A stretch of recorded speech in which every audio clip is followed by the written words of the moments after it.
Assalamualaikum warahmatullahi wabarakatuh. Selamat pagi. Perkenalkan, saya Abid Ramdhani. Pada kesempatan ini saya akan menjelaskan terkait progres tesis yang sudah saya kerjakan dengan judul Penerapan SOA untuk meningkatkan kinerja sistem elektronik terintegrasi menggunakan framework SOMF di PT GZ. Yang pertama adalah latar belakang, yang kedua adalah gap penelitian, yang ketiga, metode penelitian. Yang keempat, hasil yang diperoleh. Dan yang kelima adalah kesimpulan. Nah, untuk latar belakang, PT XYZ ini adalah perusahaan yang bergerak di sektor penjaminan kredit untuk usaha mikro, kecil, menengah, dan koperasi melalui program kredit usaha rakyat atau KUR. Dalam implementasinya, PT XYZ menghadapi tantangan yang besar dalam mengintegrasikan sistem elektronik dengan berbagai mitra.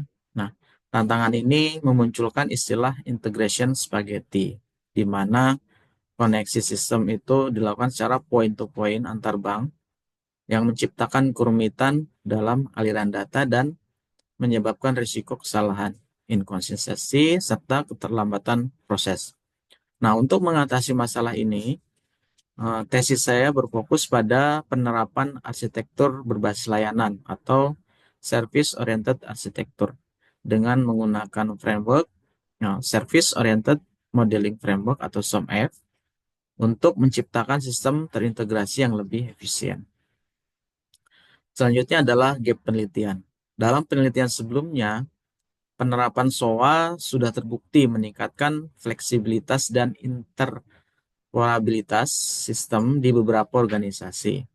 Namun, studi tentang penerapan SOA yang dikombinasikan dengan SOMF dalam konteks penjaminan kredit, khususnya di Indonesia, masih sangat terbatas. Oleh karena itu, penelitian ini bertujuan untuk mengisi celah dengan merancang arsitektur layanan yang terintegrasi untuk PT GZ guna mendukung efisiensi operasional dan pengolahan data yang lebih baik lagi.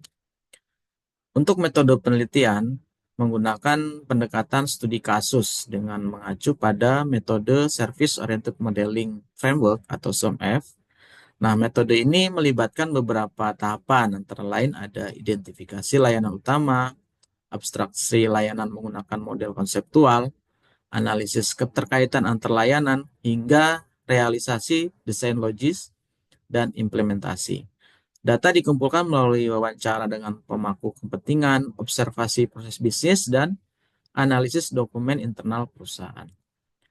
Nah, hasil yang diperoleh saat ini, proses identifikasi layanan utama sudah dilakukan, mencakup 9 proses bisnis utama seperti ada penjaminan baru, pembayaran IJP, penjaminan SPR, dan pengajuan klaim.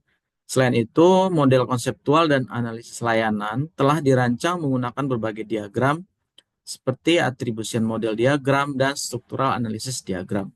Nah, implementasi awal menunjukkan potensi peningkatan efisiensi dalam manajemen data dan pemrosesan klaim di PT XYZ. Nah, berikut adalah contoh dari diagram yang sudah dibuat terkait dengan transaction directory diagram. Di sini ada 3 service besar.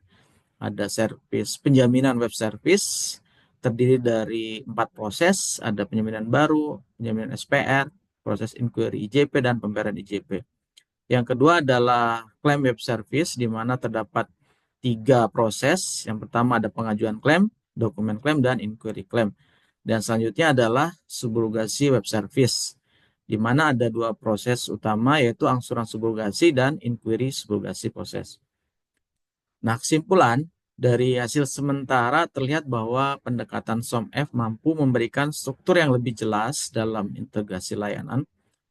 Langkah selanjutnya adalah melakukan pengujian dan pemantauan layanan secara real time menggunakan ILK Stack untuk memastikan kinerja yang optimal. Terima kasih atas perhatiannya dan semoga penelitian ini dapat memberikan kontribusi yang berarti bagi PT GZ dan industri penjaminan kredit di Indonesia. Wassalamualaikum warahmatullahi wabarakatuh.